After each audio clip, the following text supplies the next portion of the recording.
আল্লাহ পাকের শুকর। আল্লাহ পাক রব্বুল আলামিন আপনাকে আমাকে এখন পর্যন্ত হায়াতে রেখেছেন। ইতিমধ্যে বহুত মানুষ দুনিয়ার থেকে বিদায় হয়ে গেছে। আল্লাহ পাক আপনাকে আমাকে সুস্থ রেখেছেন। ইতিমধ্যে বহুত মানুষ অসুস্থ হয়ে হসপিটালে কত দুঃখ কষ্টের মধ্যে আছেন, কিন্তু আল্লাহ পাক আপনাকে আমাকে সুস্থ রেখেছেন। কত মানুষ ভালো আছে, জিন্দাও আছে, কিন্তু ইমানের ধনে ধন্য হতে পারেনি। আল্লাহ পাক আপনাকে আমাকে ইমানের ধনে ধন্য করেছেন। অনেক মানুষ ইমান তো আনছে, কিন্তু ইসলাম গ্রহণ করে নাই, ইসলাম অনুযায়ী চলে নাই। আবার আমার দিকে তাকান, কেউ কথা না, আমার দিকে তাকান। আল্লাহ পাক আপনাকে আমাকে মুসলমান বানাইছেন। আসলে দেখেন, আজকে চরমনাইওয়ালাদেরকে অনেকেই শত্রু মনে করে। আমাদের অনেক সংগঠন, বিভিন্ন রাজনৈতিক দলের লোকেরা আমাদেরকে শত্রু মনে করে, যে চরমনাইওয়ালারা অমুকের বিরোধিতা করে, অমুকের কথা বলে, এই বিরোধিতা করে। আসলে দেখেন, চরমনাইওয়ালারা কারোর শত্রু না, আবার চরমনাইওয়ালারা কারোর বন্ধু না।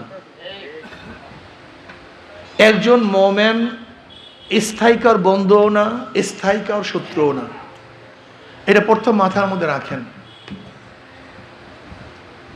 হুব্বু ফিল্লাহ, বুগজু ফিল্লাহ। আমার মোহাব্বত আল্লাহর জন্য, আমার শত্রুতা আল্লাহর জন্য।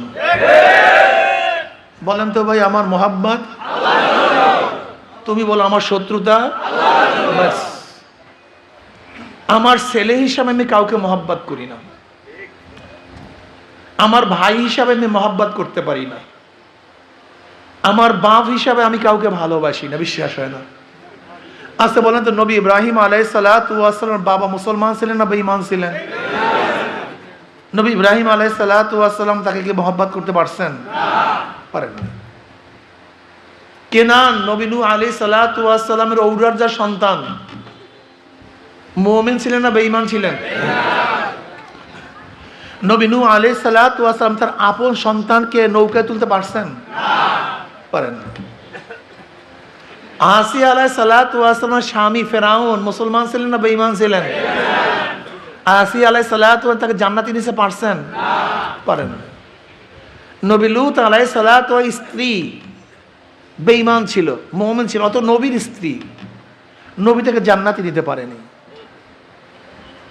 আবু জাহাল বেঈমান, তার ছেলে একরামা মুমিন। আপনি কি বদরের অবস্থা জানেন? বদরের ময়দানের অবস্থা এই মুসলমানের 90%, 92% মুসলমান জানে না, 99% মুসলমান জানে না। জয়নাব রাদিয়াল্লাহু তাআলা আনহা নবী আলাইহিস সালাতু ওয়াস সালাম বড় কন্যা। জয়নাব রাদিয়াল্লাহু তাআলা আনহার বাবাকে জনাবে মুহাম্মদ রাসূলুল্লাহ সাল্লাল্লাহু আলাইহি ওয়াসাল্লাম। অথচ বদরের ময়দানে তার আপন জামাতা নবীর বিরুদ্ধে যুদ্ধ করছে, আপন জামাতা। এমনকি ধরাও পড়ছে। ওই যে 70 জন অ্যারেস্ট হয়েছিল না বদরের ময়দানে বেঈমান, এর মধ্যে একজন ছিল কে? নবী আলাইহিস সালাতু আপন জামাতা, জয়নাবের স্বামী। আবার মুক্তিপণ দিয়ে তাদেরকে ছেড়ে দেওয়া হয়েছিল। আপনি কি জানেন কত দুঃখের বিষয়?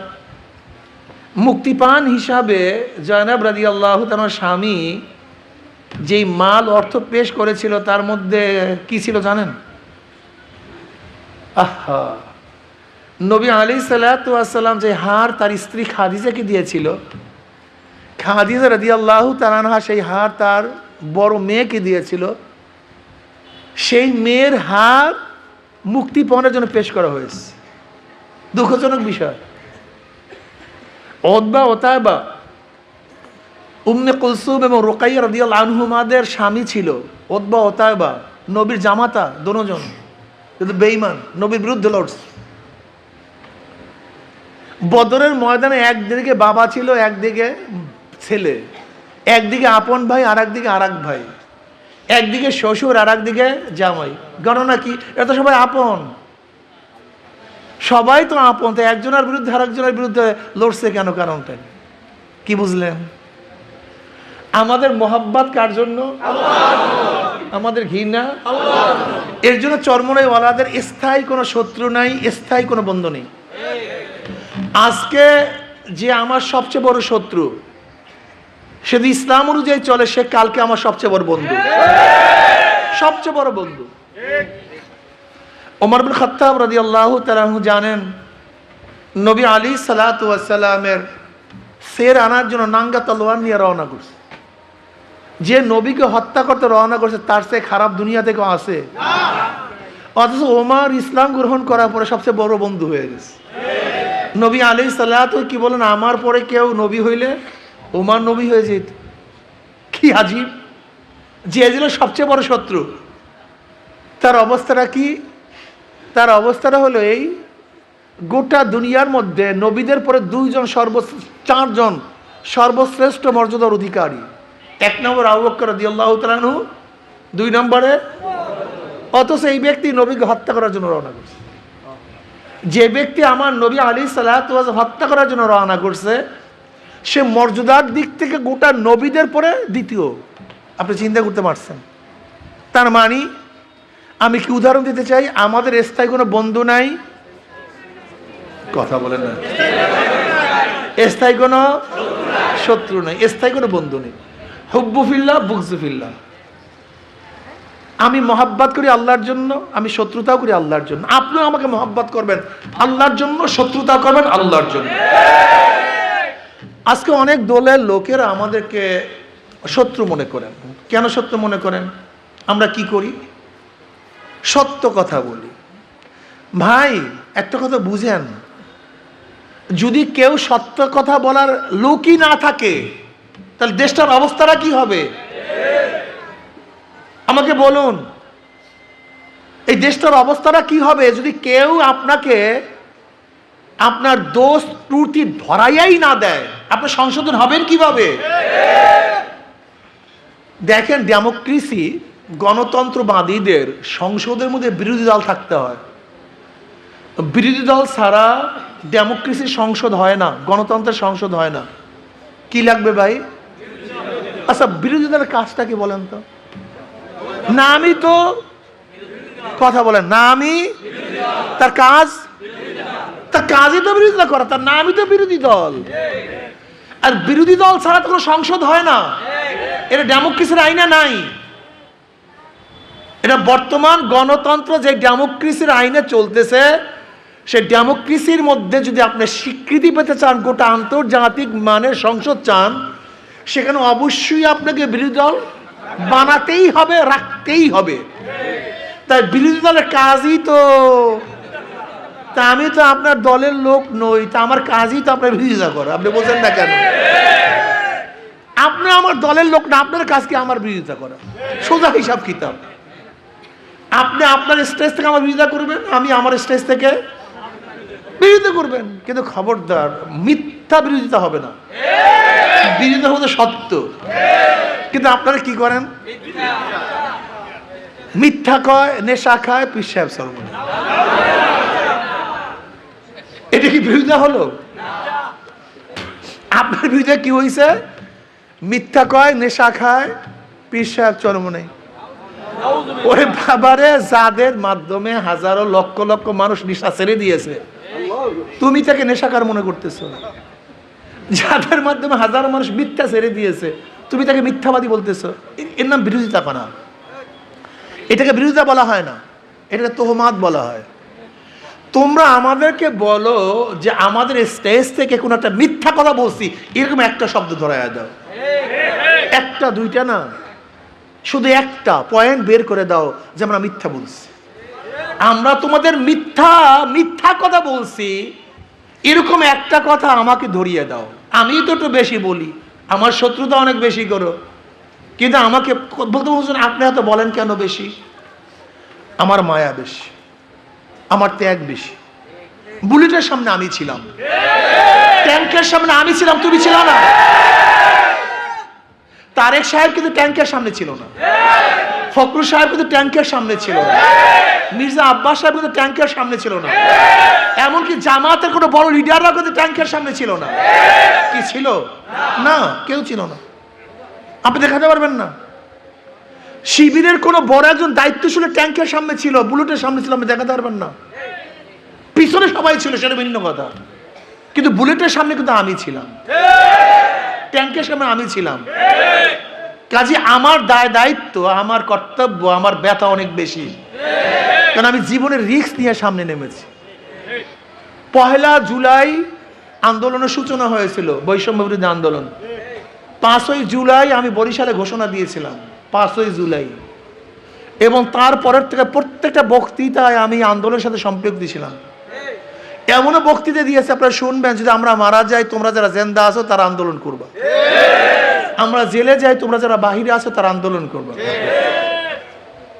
কাজে আমার ব্যথা আর আপনার ব্যথা কিন্তু এক না।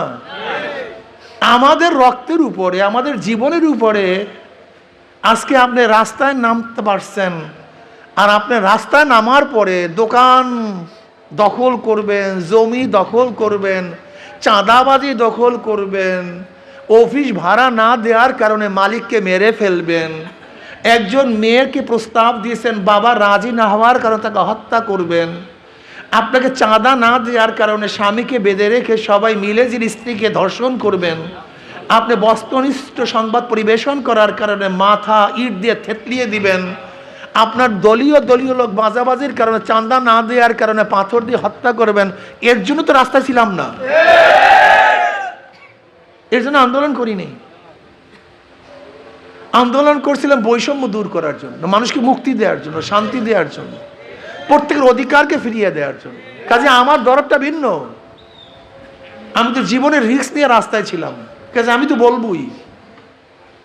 আপনি তো রাস্তায় ছিলেন না, দেখাতে পারবেন না কোনো বিএনপির একজন লিডার রাস্তায় ছিল, আমাকে দেখাতে পারবেন না। পারলে দেখার একটা ছবি দেখান আমাকে। কিন্তু আমাদের তো হাজার হাজার ছবি তো দূরের কথা, হাজারো ভিডিও আমাদের আছে। কাজে এর জন্য আপনার দরদ আর আমার দরদ এক না। আপনার ধর্ষণ করবেন, গুন্ডামি করবেন, বদমাশি করবেন, সিলোথানি করবেন, চাঁদাবাজি করবেন, দখলদারি করবেন, আর আমরা রক্ত দেবো, আমরা জীবন দেব, জীবনের মায়া ত্যাগ করে রাস্তায় থাকবো, তা হবে না, তা হবে না। আপনি কি এইটাকে 70 সন মনে করছেন, 69 সন মনে করছেন, 71 মনে করছেন? এটা 80-র দশক, এটা 90-র দশক না, এটা 2025, এটা 2025। ওই 2025-এর লোক আর 71-69-এর লোক কিন্তু এক না। বর্তমান প্রজন্ম আর 30-40 বছর আগের প্রজন্ম কিন্তু এক না। এখন প্রত্যেকটা যুবক সচেতন, প্রত্যেকটা কৃষক সচেতন। ভোট মানুষ কাকে দেয়, কেন দেয়, স্টেট কেন সৃষ্টি হয়েছিল, স্টেট একটা রাষ্ট্র কেন সৃষ্টি হয়েছিল? ইন্নী জাইলু ফিল আরদি খলিফা, আল্লাহ পাক রব্বুল আলামিন আদমকে পাঠাইছেন গোটা জগতের প্রতিনিধি করার জন্য, প্রতিনিধিত্বশীল করার জন্য। সে আমাদের খলিফা, আমাদের লিডার। ধরে নেন, ইসলামের কথা বাদ দেন, ইসলামের স্টেট তো আদম আসার সাথে সাথে শুরু হয়ে গেছে। কিন্তু সক্রেটিস কি বলে? Socrates, Aristotle, Plato, Montesquieu, Locke, Rousseau, যারা পলিটিক্যাল সায়েন্সের গোড়াপত্তন করছেন, তাদের ধারণা কি স্টেট কেন করা হয়েছে? স্টেটের উদ্দেশ্যটা কি বলেন তো? রাষ্ট্র কেন? রাষ্ট্র তো একসময় ছিল না, রাষ্ট্র তো একসময় ছিল না। রাষ্ট্র করার প্রয়োজনটা কেন হয়েছিল আপনারা জানেন? অনেকেই জানেন না। রাষ্ট্র করা হয়েছিল যখন জালেমরা, এলাকার যারা জালেম প্রকৃতির লোক, শক্তিশালী লোক, এরা দুর্বল শ্রেণীর মানুষের অত্যাচার অবিচার করত, জুলুম করত, তখন রাষ্ট্র সৃষ্টি করে, রাষ্ট্র অত্যাচার অবিচার যাদের উপর করা হয়েছে, মাজলুম মানুষের পাশে দাঁড়াবার জন্যই রাষ্ট্রের সৃষ্টি। উদাহরণ না দিলে বুঝবেন না, উদাহরণ দে। আর আমার দিকে তাকান ভাই, আমার দিকে তাকান, কি বিয়াকুব মানুষ। এদিকে কি দেখেন আপনারা? একটা গুরুত্বপূর্ণ জিনিস বুঝাইতেছি আপনাদেরকে রাষ্ট্র সম্পর্কে, এদিক খেয়াল দেন। ধরে নেন এলাকার জমিদার সাহেব, এলাকার জমিদার সাহেব একজন নিরীহ মানুষের জমি দখল করছে। কি করছে? আচ্ছা বলেন তো, জমিদার সাহেবের মোকাবেলা করার ক্ষমতা কি ওই নিরীহ মানুষ রাখে? এখন রাষ্ট্র কি কাজ? রাষ্ট্রের কাজটা কি? রাষ্ট্র বলতে চায়, শোনো নিরীহ মানুষ, তোমার জমি দখল করছে এই জমিদার, ওর সাথে লড়াই করার ক্ষমতা তুমি, আমি তোমার পাশে আছি, আমার দায়িত্ব তোমার জমি উদ্ধার করা, এটা রাষ্ট্রের কাজ। অর্থাৎ একজন মাজলুম, নিরহ, দুর্বল মানুষ তার অধিকারকে যে খর্ব করবে, তার অধিকার রক্ষা করার ক্ষমতা তার নাই। রাষ্ট্র বলতেছে তোমার যে অধিকার, সে অধিকার দেওয়ার দায়িত্ব আমার, কাজে আমি তোমাকে তোমার জমি ফিরিয়ে দেবো, এর নাম রাষ্ট্র। রাষ্ট্র বুঝেন? অনেকেই বুঝেন রাষ্ট্র মানে কি, আমি ক্ষুধার্ত, আমি কামাই করতে পারি না, রাষ্ট্রের দায়িত্বটা কি? রাষ্ট্রের দায়িত্ব তোমার কোনো টেনশন নাই, তুমি নিজে কামাই করতে পারো না, তোমার পেটের দায়িত্ব আমি রাষ্ট্র নিয়ে নিস, আমি তোমাকে ক্ষুধা নিবারণ করব। রাষ্ট্রের দায়িত্ব বুঝেন? তুমি বস্ত্রহীন, তোমার কাপড় নেই, রাষ্ট্র বলছে তোমার কোনো টেনশন নাই, তোমার কাপড়ের ব্যবস্থা আমি করব। তুমি গৃহহীন, তোমার ঘর নাই, রাষ্ট্র বলতেছে তোমার ঘরের ব্যবস্থা আমি করবো, কোনো টেনশন নেই। তুমি গরিব, তোমার ছেলে খুব মেধাবী কিন্তু অর্থের অভাবে পড়তে পারে না, রাষ্ট্র বলছে তোমার দায়িত্ব আমি নেব, তোমার ছেলেকে উচ্চশিক্ষা শিক্ষিত করার দায়িত্ব আমার, আমি তোমার ছেলেকে উচ্চশিক্ষা শিক্ষিত করব। রাষ্ট্র বুঝেন? রাষ্ট্র মানে তুমি অসুস্থ, তুমি নিজে চিকিৎসা করার খরচ চালাতে পারো না, আমি রাষ্ট্র তোমার পাশে আছি, তোমার চিকিৎসার দায়িত্ব, এর নাম রাষ্ট্র। আর রাষ্ট্র তো জুলুম করার জন্য না, অত্যাচার করার জন্য। বর্তমান রাজনীতি কি হয়ে গেছে? জুলুম, অত্যাচার, অবিচার, চাঁদাবাজ। অথচ রাষ্ট্র সৃষ্টি হয়েছিল চাঁদাবাজকে দমন করার জন্য। এটা রাষ্ট্রের স্টেটের সৃষ্টিটাই হলো এই চাঁদাবাজকে দমন করার জন্য। যেমন ধরেন আপনি একজন নিরীহ মানুষ, আপনার উপর কেউ হামলা করছে, আপনার উপর কি করছে, আপনি তার বিচার কিভাবে করবেন? রাষ্ট্র বলছে তোমার কোনো টেনশন নেই, ও কি শক্তি রাখে, আমি দেয়ার চেয়ে বড় শক্তি। রাষ্ট্রের শক্তি দেয়ার চেয়ে বড়, কথাটা বুঝতে পারিনি, বিশাল শক্তি তো রাষ্ট্রের, ওর কি শক্তি? তোমাকে গোটায় চরমধ্যে লোকের একত্রিত অত্যাচার করছে, আমি রাষ্ট্রের চেয়ে সে বড় ক্ষমতাসীন না, আমি তোমার পাশে আছি, ওদের বিচার করার দায়িত্ব আমার। রাষ্ট্র কি বলতে চায় জানেন? এই রাষ্ট্র বলে তুমি ঘুমাও, দরজা খোলো, তোমার দরজার মধ্যে পাহারা দেওয়ার দায়িত্ব আমার, ঘুমাবা তুমি, পাহারা দেব। এর জন্য সমস্ত রাষ্ট্রের সম্পদ, পুলিশ কোন সম্পদ, ডিসি সাহেব, এসপি সাহেব, এর জন্য দেখবো যত অফিস সব রাষ্ট্রের সম্পদ। এর দায়িত্বটা কি? ভূমি মন্ত্রণালয়ের দায়িত্বটা কি? তোমার ভূমিকে সুন্দর মতো বুঝিয়ে দেওয়া। অর্থ মন্ত্রণালয়ের দায়িত্বটা তোমার অর্থকে তোমার কাছে পৌঁছিয়ে দেওয়া। স্বাস্থ্য মন্ত্রণালয়ের দায়িত্বটা তোমার স্বাস্থ্যকে সুরক্ষিত করা। তোমার শিক্ষা ডেভেলপমেন্টের দায়িত্বকে তোমাকে সুশিক্ষায় শিক্ষিত করা। এটা তোমার রাষ্ট্র, তুমি রাষ্ট্র সম্পর্কে জানো না। খাদ্য বিভাগের কাজটা কি? তোমাকে সুন্দর মতো খাদ্য পরিবেশন করা। ভোক্তা অধিকারের দায়িত্বটা কি? তোমার কোনো ভেজালমুক্ত খাদ্য, ভেজালযুক্ত খাদ্য যেন খাওয়াতে না পারে এই ব্যবস্থা গ্রহণ করা। এই যত ডিপার্টমেন্ট দেখেন, ডিপার্টমেন্টের কাজটা কি? বন বিভাগের দায়িত্বটা কি? তোমার এই রাষ্ট্রের সমস্ত বন, তোমার গাছ কিভাবে লাগাবে, এই জন্য দেখেন কৃষি ডিপার্টমেন্ট, ওরা কৃষি ডিপার্টমেন্টের কাজটা কি? ওর তোমার দ্বারে দ্বারে আসতে হবে, এই কৃষক তোমার কি লাগবে, তোমার জমির কি অবস্থা। অথচ আমাদের খোঁজ করতে হয় কৃষি ডিপার্টমেন্টের। আসলে খোঁজ করার কথা না, বরং কৃষি ডিপার্টমেন্ট কৃষকের খোঁজ দেওয়ার কথা ছিল, কিন্তু রাষ্ট্রটা গ্যাঞ্জাম হওয়ার কারণে কিছু পারছি না, এটা নরবার হয়ে গেছে। কথাটা বুঝতে এখন মনে কি করেন যে রাষ্ট্রের, আমি রাষ্ট্রের দায়িত্বটা বুঝাতে পারছি তো? অর্থাৎ একজন জনগণের যত বিষয়ের প্রয়োজন, যত কিছুর প্রয়োজন, সব কিছু সমস্যার সমাধান দেওয়ার দায়িত্ব কার? রাষ্ট্র। আচ্ছা বলেন তো, এখন রাষ্ট্রের যে জিম্মাদার হবেন, যে পরিচালক হবেন, সে যদি চোর হয়, তা গোটা রাষ্ট্র কি হবে? মাশাআল্লাহ, দুর্নীতিবাজ হয়, ডাকাত হয়, ধর্ষক হয়, চাঁদাবাজ হয়, জালেম হয়। ক্লিয়ার বুঝতে পারছেন? হ্যাঁ, আমি তোমাকে ভোট দিয়েছিলাম আমার নিরাপত্তার জন্য, আমার সমস্ত কিছু প্রয়োজন মিটাবার জন্য, কিন্তু আমি ভোট দিয়ে কি পাইছি? কি? তুমি বেয়াকুব, আস্তে আস্তে তুমি ভোটার না, তুমি একটা বেয়াকুব, তুমি জানোয়ারের চেয়ে বড় বেয়াকুব। তুমি জানোই না রাষ্ট্র কি জিনিস। এই রাষ্ট্র আমাদের থেকে খাজনা নেয়, ট্যাক্স নেয়, ভ্যাট নেয়, কারণটা কি? আমাদের পিছনে খরচ করার জন্য। রাষ্ট্রের কাজটা কি?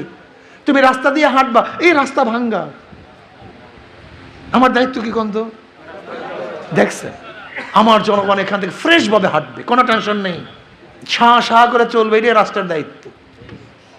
অথচ আমি কি করি? রাস্তা থেকে চুরি করি, বড় তো যা করে তার থেকে চুরি করি। এটা চুরি করা তোমার দায়িত্ব ছিল না, আমার তোমার বড় তো তোমার কাছে পৌঁছে দেওয়ার দায়িত্ব ছিল। কিন্তু আপনাদের এই সব সমস্যা, আপনাদের এই সব সমস্যা কাদের? এই সব ভোটারদের সব সমস্যা। এই গ্যাঞ্জাম এখানে লাগছে। সরিষার মধ্যে ভূত পেয়েছে, যদি সরিষার মধ্যে ভূত থাকে, সেই ভূত দিয়া, সেই সরিষা দিয়ে কি ভূত সারানো যায়? এই জনগণকে ভূতে পাইছে। আচ্ছা বলেন তো, 2 নম্বর জমি থেকে 1 নম্বর ফসল হয়? হ্যাঁ, 2 নম্বর গাছে 1 নম্বর ফল হয়? 2 নম্বর উস্তাদের কাছে 1 নম্বর ছাত্র হয়? 2 নম্বর নেতার কাছে, 2 নম্বর নেতার কাছে দেশ কোনোদিন 1 নম্বর হতে পারে না। বোকা তোমরা, আস্থা বোকা মানুষ। 2 নম্বর লিডারের কাছে দেশ কোনোদিন 1 নম্বর হতে পারে? দেখেন, ওসি সাহেব পরিবর্তন হয়, ঘুষ সাহেব, ডিসি সাহেব পরিবর্তন হয়, দুর্নীতি সাহেব, হে চেয়ারের মধ্যে। তোমাদের অবস্থাটা কি? আমরা কেমন বেয়াকুব? একজনের নাম এ, একজনের নাম বি, একজনের নাম সি। বলো, এ 3 জন চোর, এও চোর, বিও চোর, সিও বসা আছে ক্ষমতা। এ কি করবে? আস্তে কথা কয়, আন্দোলন সংগ্রাম হটাও এ, বসাও বি, কি করবে? আবারও হরতাল অবরোধ, হটাও বি, বসাও সি। কারণটা কি? নেতার পরিবর্তন হয়েছে, নীতি ও আদর্শ পরিবর্তন হয় না। কি দেখলেন? 5ই আগস্টের আগে চুরি করছে এক দলে, এখন আর এক দলে। 5ই আগস্টের আগে চাঁদাবাজি করতে এক দলে, এখন 5ই আগস্টের আগে দর্শন করতে এক দলে, এখন শুধু চেহারার পরিবর্তন হয়েছে, হাতের পরিবর্তন হয়েছে, গুন্ডামির কোনো পরিবর্তন। কারণ কি? তোমরা তো একে পরিবর্তন করে বি কে পরিবর্তন করে, সব যে চোর গুন্ডার দল। এর জন্য আমি ভোটারদেরকে বলি, ভোটাররা, আমি বারবার একটা কথা বলার চেষ্টা করি, আপনারা ঠিক হন। কি ঠিক হবেন? যদি হাত পাখা প্রতীকের ক্যান্ডিডেটের মধ্যে, হাত পাখা প্রতীকের দলের মধ্যে যদি সাদাবাজ থাকে, গুন্ডা থাকে, লুচ্চা থাকে, বদমাশ থাকে, আপনারা ভোট দেবেন না? ঐক্যবদ্ধ হন।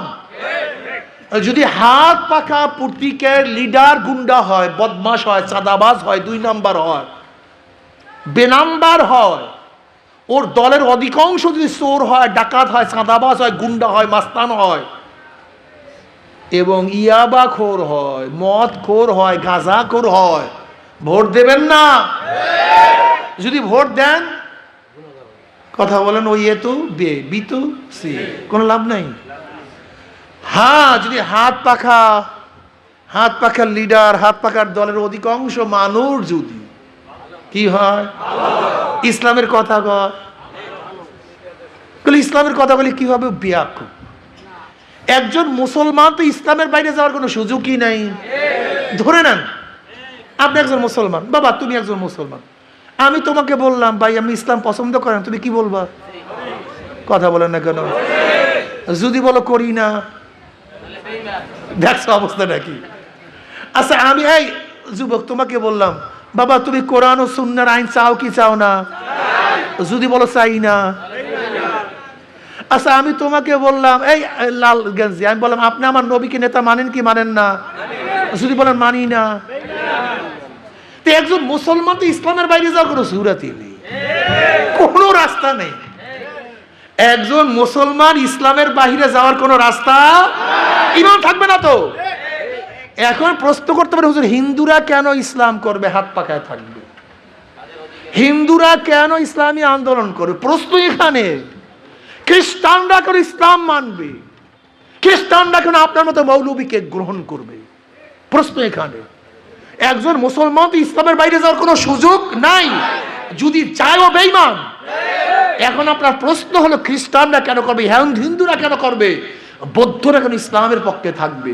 একজন নাস্তিক ইসলামের পক্ষে থাকবে তাদের অধিকার বাস্তবায়ন করার জন্য, তাদের অধিকার আদায়ের জন্য, তাদের জান মালের নিরাপত্তার জন্য।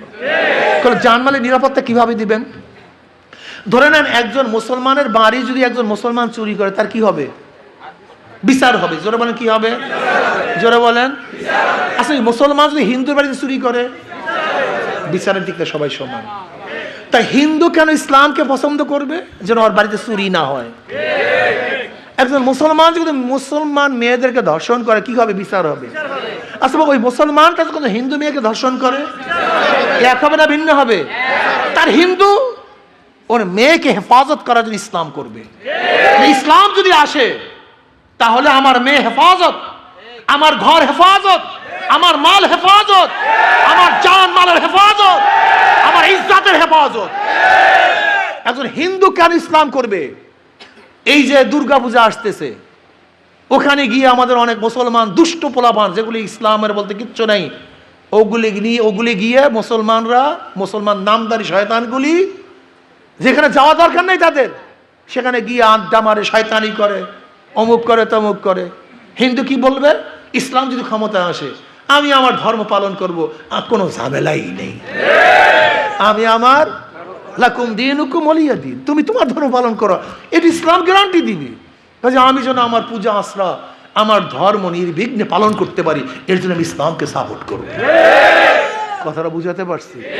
অর্থাৎ একজন হিন্দু, একজন খ্রিস্টান তার জান মাল ইজ্জত আবরু, তার ছেলে, তার মেয়ে, তার স্ত্রী এবং তার সব কিছুর হেফাজতের জন্য জান মালের গ্যারান্টি এবং ধর্মীয় গ্যারান্টি পাওয়ার জন্য সে ইসলামকে গ্রহণ করবে।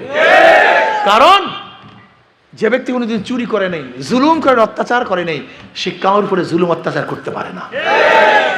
যেরকম ধরে না আমরা যারা আছি ওলামায়ে কেরাম, আমি আমার কথাই বলি, আমাদের রক্তের মধ্যে এক ফোঁটা হারাম রক্ত নেই, এক ফোঁটা হারাম আমার রক্তের মধ্যে চ্যালেঞ্জ দিয়ে, আমার জানার মধ্যে কোনোদিন হারাম রক্তে এক ফোঁটাও ঢুকেইনি। আমি চ্যালেঞ্জ দিয়ে বলতে পারি আমার বাবার রক্তের মধ্যে এক ফোঁটা হারাম নেই। আমি চ্যালেঞ্জ দিয়ে বলতে পারি আমার দাদার রক্তের মধ্যে এক ফোঁটা হারাম নেই। আমার পূর্বপুরুষরা ভালো ছিলেন, আমার জানার মধ্যে তাদের রক্তের মধ্যে হারাম নেই, আমার পূর্বপুরুষদের মধ্যে। আচ্ছা বলেন তো, যাদের রক্তের মধ্যে হারাম নাই, তারা ক্ষমতায় যাওয়ার পরে হারাম রক্ত ঢুকাইবে না? কথাটা বুঝাতে পারি না, তারা হারাম রক্ত ঢুকাবে না। কিন্তু যাদের 14 গোষ্ঠীর মধ্যে হারাম, হারাম ছাড়া থাকতে পারে না, তোমার অবস্থাটা কি হবে? শুয়ারের অভ্যাস কি জানেন? শুয়ারের অভ্যাস জানেন? অনেকেই জানেন না। শুয়ারকে যদি আপনি ল্যাব তোষক মকমালের চাদর দিয়া ঘি পোলাও সবকিছু খাওয়ান,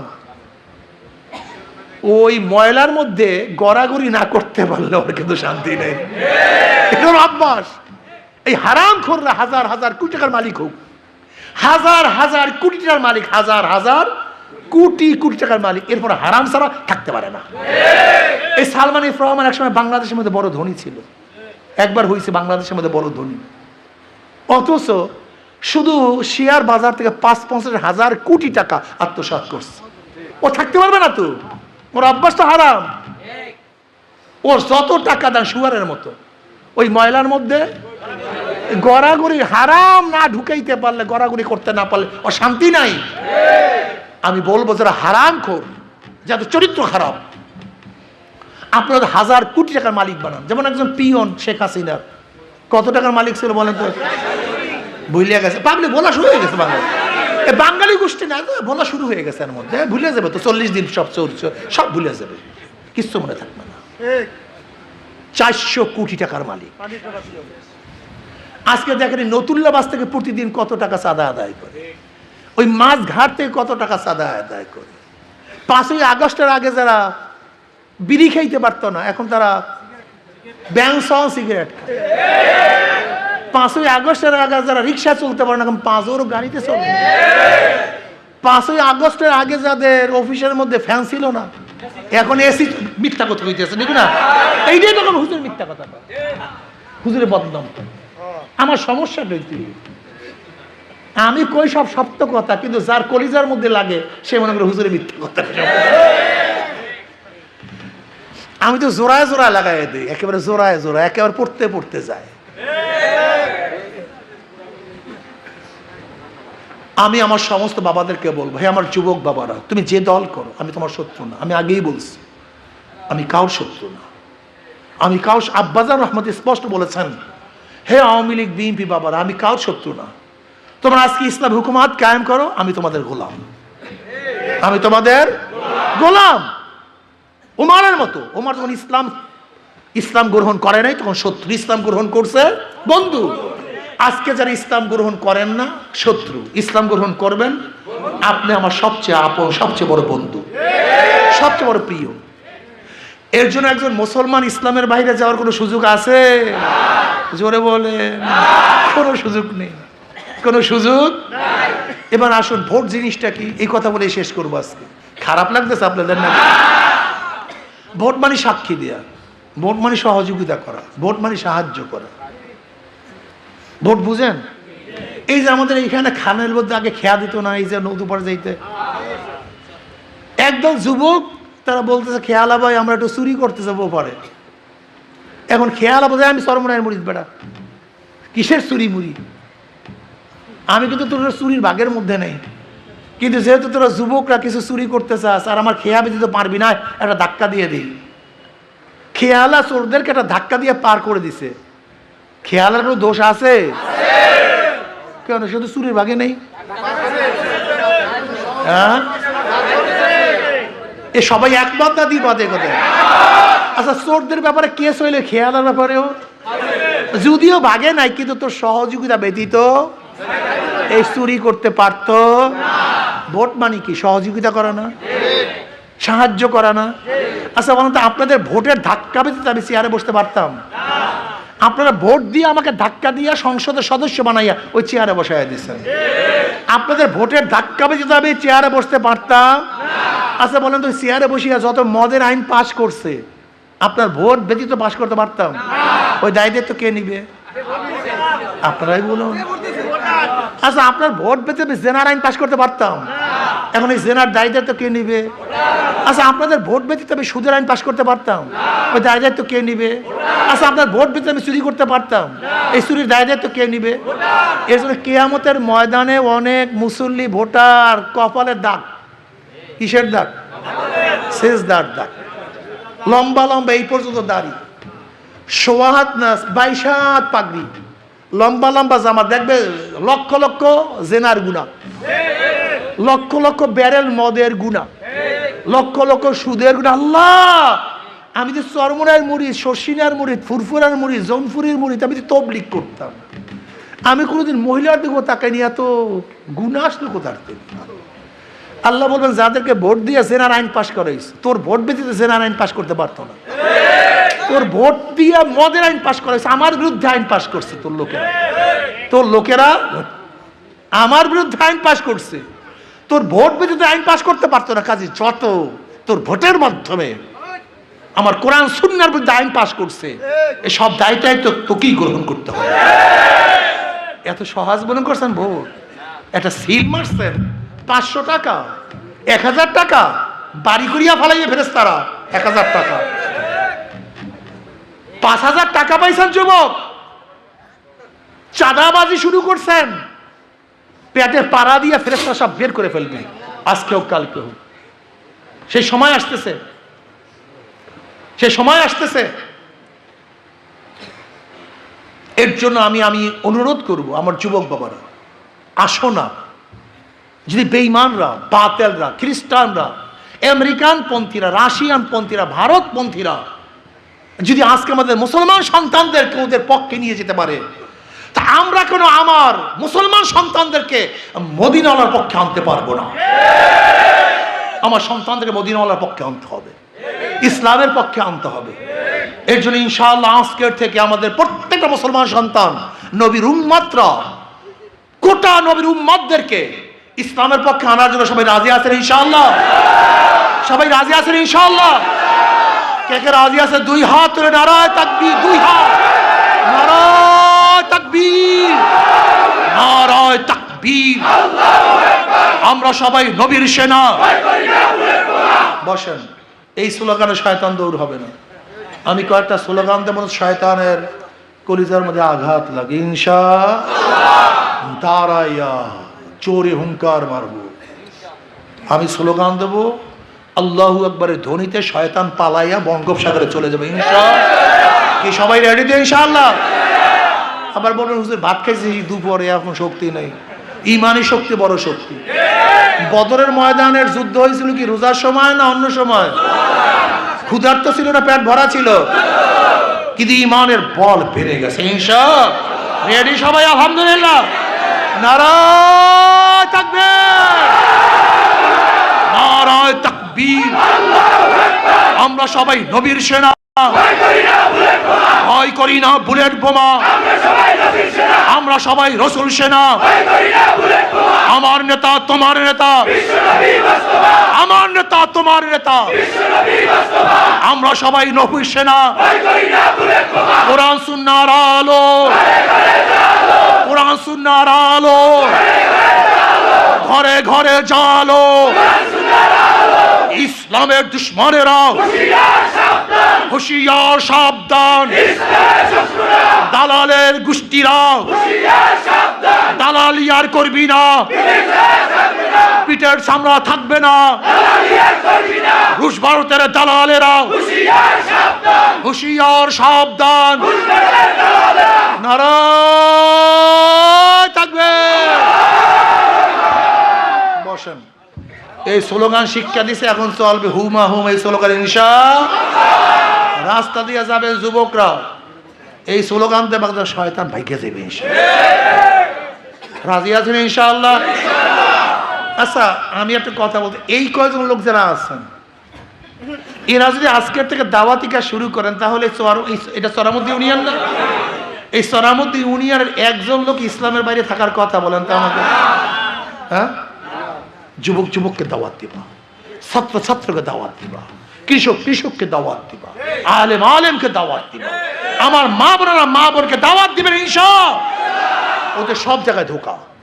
যারা নৌকা নির্বাচন করে নিজেরা নৌকা চালাতে পারে না, যারা ধানের শেষে নির্বাচন করে নিজেরা ধান কাটতে পারে না, যারা নাঙ্গল নির্বাচন করে নিজেরা নাঙ্গল বইতে পারে না, যারা কুঠারে নির্বাচন করে নিজেরা কাঠ কাটতে পারে না, যারা গরুর চাকা নির্বাচন করে নিজেরা গরুর গাড়ি চালাতে পারে না। সব মার্কাগুলি গরিবদের। নৌকা চালায় কারা? গরিবরা। ধান কাটে কারা? নাঙ্গল চালায় কারা? কিন্তু যারা নির্বাচন করে একজনও গরিব না, একটাও গরিব না, সব ধোঁকাবাজি। কথা কয় না। মার্কা সব গরিবদের, কিন্তু একজনও গরিব না, নিজেরা চালাতে পারে না। কিন্তু হাত পাখা এমন এক প্রতীক, যে নির্বাচন করে সেও চালাতে পারে, যারা সমর্থন করে তারাও চালাতে পারে। পুরুষরাও চালাতে পারে, মহিলারাও চালাতে পারে, বড়রাও চালাতে পারে, ছোটরাও চালাতে পারে। হাত পাকা প্রয়োজন মুসলমানদের, হাত পাকা প্রয়োজন হিন্দুদের, হাত পাকা প্রয়োজন খ্রিস্টানদের। কথা ঠিক না মিথ্যা? কারেন্ট ফেল করে, হাত পাকা ফেল করে না। ঘুমের সময় বুকের উপরে কাউর মার্কা বুকে থাকে, কাউর মার্কা বুকে থাকে না, একমাত্র একটা মার্কা যেটা ঘুমের সময় বুকের উপরে থাকে, সেই মার্কার নাম কি মার্কা? সব মার্কা দেখা শেষ, হাত পাখার বাংলাদেশ। সব মার্কা দেখা শেষ, সব মার্কা দেখা শেষ। আশা করি ইনশাআল্লাহ হাত পাকা বিজয় হয়, জাতি বিজয় হবে। হাত পাকা বিজয় হলে এই রাষ্ট্র বিজয় হবে।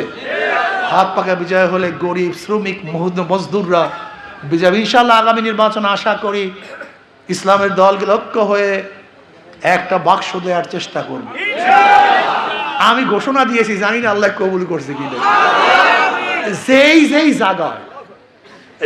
যেই জায়গায় ইসলামের পক্ষে শক্তিশালী ক্যান্ডিডেট থাকবে, ওই সমস্ত জায়গায় ইসলামের বিপরীত ক্যান্ডিডেটরা অবশ্যই হারবে, হারবে, হারবে ইনশাআল্লাহ। সবাই কথা সত্য বলে। যেই যেই জায়গায় বাংলাদেশের যেই জায়গায় ইসলামের পক্ষে শক্তিশালী ক্যান্ডিডেট থাকবে, এর মোকাবেলা যে ইসলামের দুশ্মনরা, ইসলামের বিপক্ষে যারা নির্বাচন করবে, অবশ্যই হারবে ইনশাআল্লাহ। আসলে আমরা সবাই ঐক্যবদ্ধভাবে কাজ করি। আল্লাহ আমাকে আমাদের সবাইকে কবুল করে নাও। নবীর আদর্শ মেনে ইনশাআল্লাহ জীবন চলার তৌফিক আল্লাহ পাক দান করুন। আর শেষ একটা কথা বলে শেষ করব। আল্লাহর কর্তৃত্ব, নবীর নেতৃত্ব। বলো আল্লাহর কর্তৃত্ব, আল্লাহর কর্তৃত্ব। আল্লাহর কর্তৃত্ব, আর সমস্ত আইন ফাইন আদর্শ সব বাদ। আল্লাহর কর্তৃত্ব, নবীর নেতৃত্ব। আল্লাহ আমাকে আমাদের সবাইকে ঐক্যবদ্ধভাবে কাজ করার তৌফিক দান করেন।